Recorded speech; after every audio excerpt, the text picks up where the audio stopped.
I did not see that coming. I really did not. The thing with Ronda that separates her, and it's not a skill issue. It's never been a skill issue. That's a complete media creation. You'll always hear the media coming out. Ronda made all these fancy friends, and they would come out, talk about her skills. They don't know what they're looking at. You would never hear fighters talking about how great her skills were. It was always a separation with Ronda and the rest of the field, with her heart, with her grit, with her determination, and above everything else, with her ability to compete.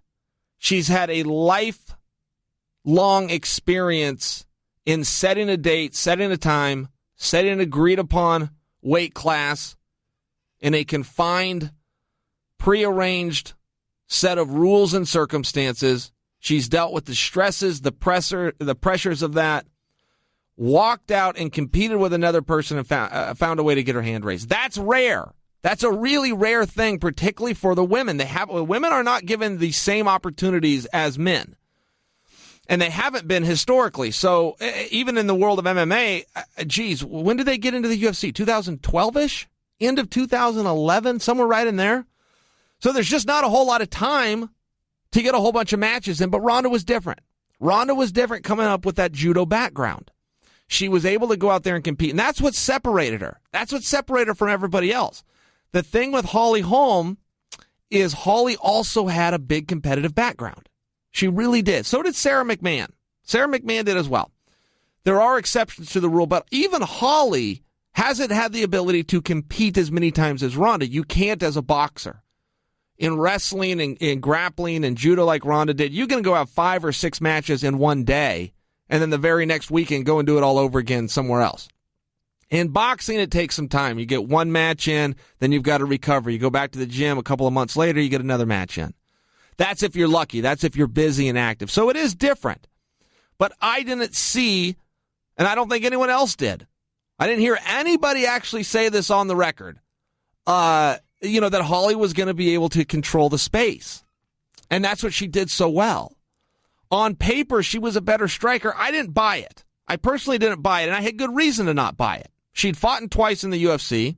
They were largely stand-up battles, and she wasn't dominant. She hasn't dominated anybody like she did Ronda Rousey. Ronda Rousey, in hindsight, was Holly Holm's easiest fight in MMA. She had a really great night, and she took Ronda out of her element really, really fast. Now, a big weakness that Ronda has is closing the distance in judo. Okay, now judo is historically very ineffective martial art. Judo does not have a history of success in any MMA organization in the world.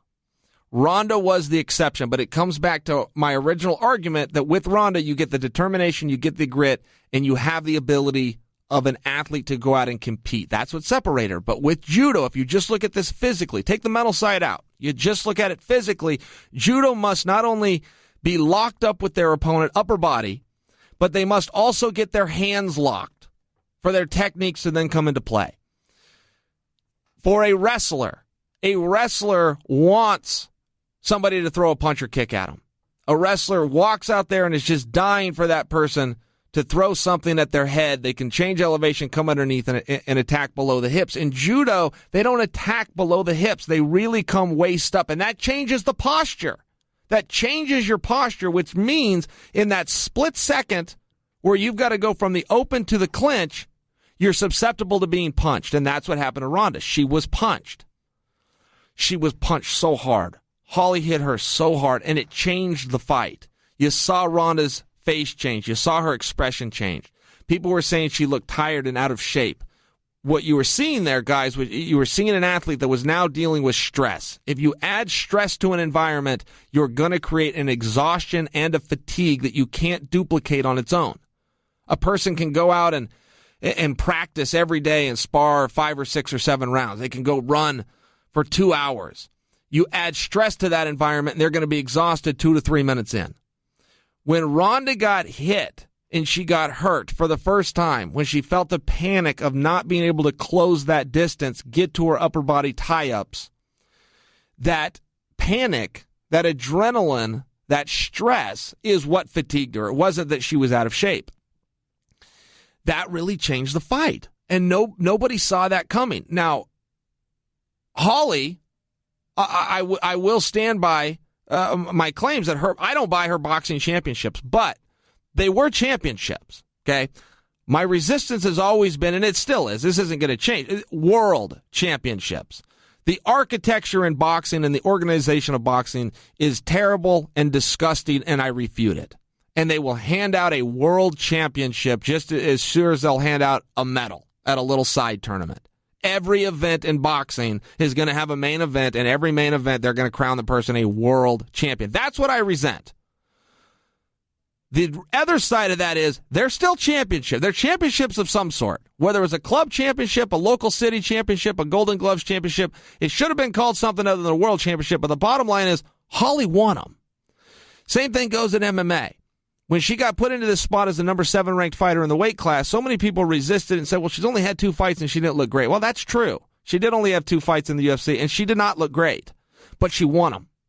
She won them. There is one constant theme with Holly Holm, and that is she gets her hand raised.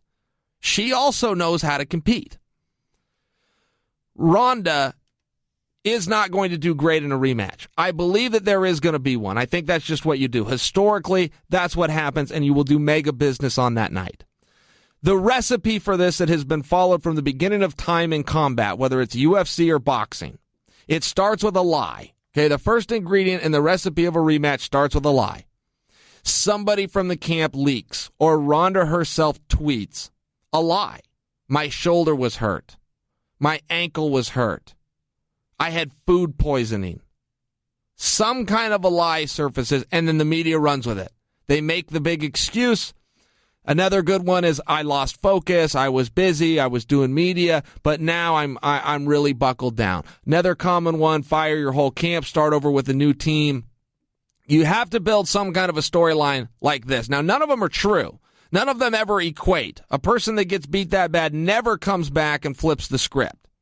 But usually, in fighting where there's a huge upset like this, one athlete is out there and dominating, and they get hit with some big punch, and it ends their night and stops their reign. Or some combination land, and it stops their reign.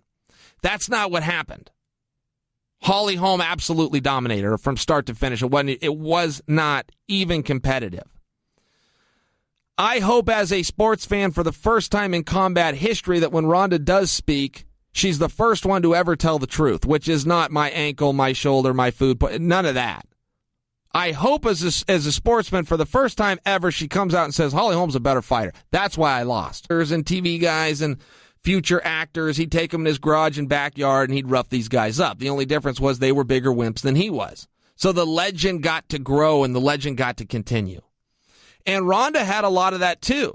She really did. You know, you were having the stars and celebrities that were fight fans come out and they'd lay the gush on her.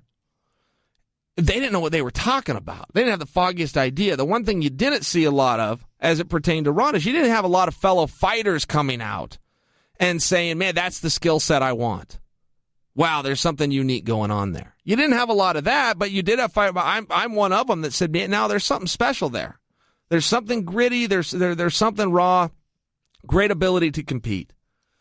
And things become so clear after you see them. You know, John Jones came out and said that Holly is the greatest of all time. Well, he's right. He is right. And his argument was real simple. She won the boxing championships, and now she's won the MMA championships. And above everything else, she's never been beat. You can't get around that. You can't get around somebody's undefeated record. You just can't. You just can't. And when you repackage this and you send it back out, I think I know some girls that can beat Holly Holm. I think Miesha Tate gives her big problems. I think Cyborg gives her big problems. Holly was ranked number 7 in the world going into this fight Saturday night, and nobody disagreed with that ranking. Everybody looked at it and goes, yeah, that's about right. I think there's 5 or 6 girls that can beat. So, give me your thoughts, man. Did you watch Saturday? You must have watched Ronda versus Holly. Yeah, I did. I did. And were you as surprised as the rest of the world, or did you see this coming? You know what? I saw it. I kind of saw it coming as the day of weigh-in, but before I was just thinking, like, Holly has really good footwork, you know what I mean? And she's a great striker, so, and she's working with Greg Jackson and, you know, Winklejohn or whatever, and I had a feeling she was going to be okay. Yeah, she's got great coaches. Now, when you bring up the weigh-ins, what did you see there? Are you talking because you thought Ronda lost her cool, or physically you thought Holly looked better? No. What would you mean? No, I saw a confident lady standing there that had a stone cold killer face at the weigh-in, because Holly didn't wink an eye whenever Ronda ran up on her.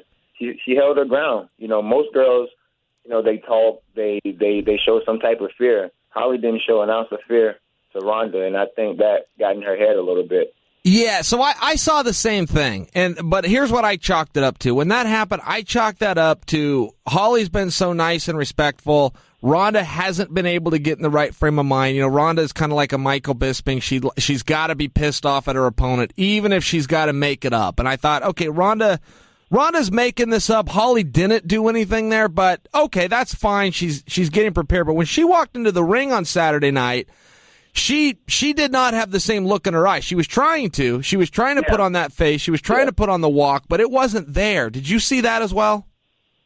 Yeah, I saw that too. Whenever I saw her walking to the cage, I was like, yeah, she doesn't look the same. In my opinion, it just, whatever happened Friday went over to the next day, or the day of weighing went over to the day of the fight. So it just didn't, she didn't look herself, in my opinion. So when you see Holly getting ready for this fight or preparing for it, she had 2 fights in the UFC. I don't know if you caught those. I did. I'm sitting on the sidelines. This is what I'm doing. I'm watching these matches, and she didn't look great. Both those fights were largely in the stand-up realm where we were told how great she was of a striker and a puncher and a kicker, and she wasn't. She wasn't that great at it in MMA.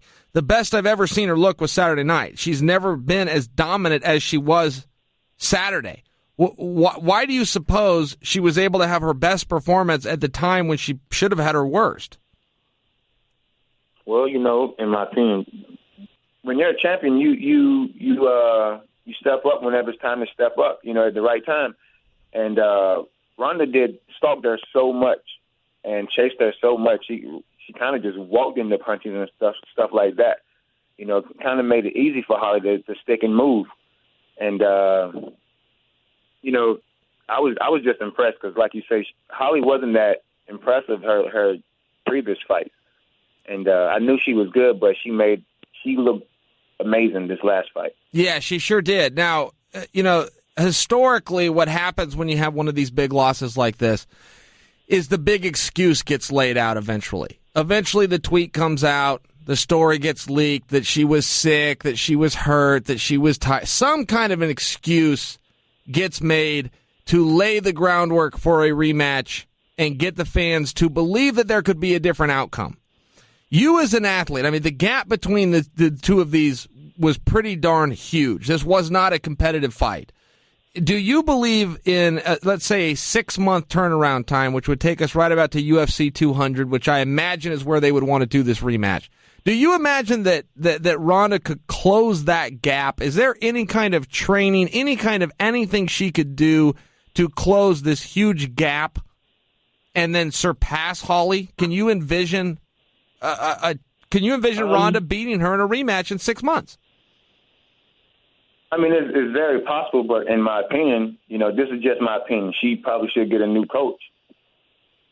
You know, with a coach telling her that she's doing great whenever in the stand-up area, whenever obviously she's not. You know, that ain't your friend, that's your enemy. There's a lot. You're not the first one saying that, and probably that's what's going to happen. That there tends to always be a backlash on the coach. Very few fighters accept the responsibility or whatever it is. There's someone to blame, and it usually does fall to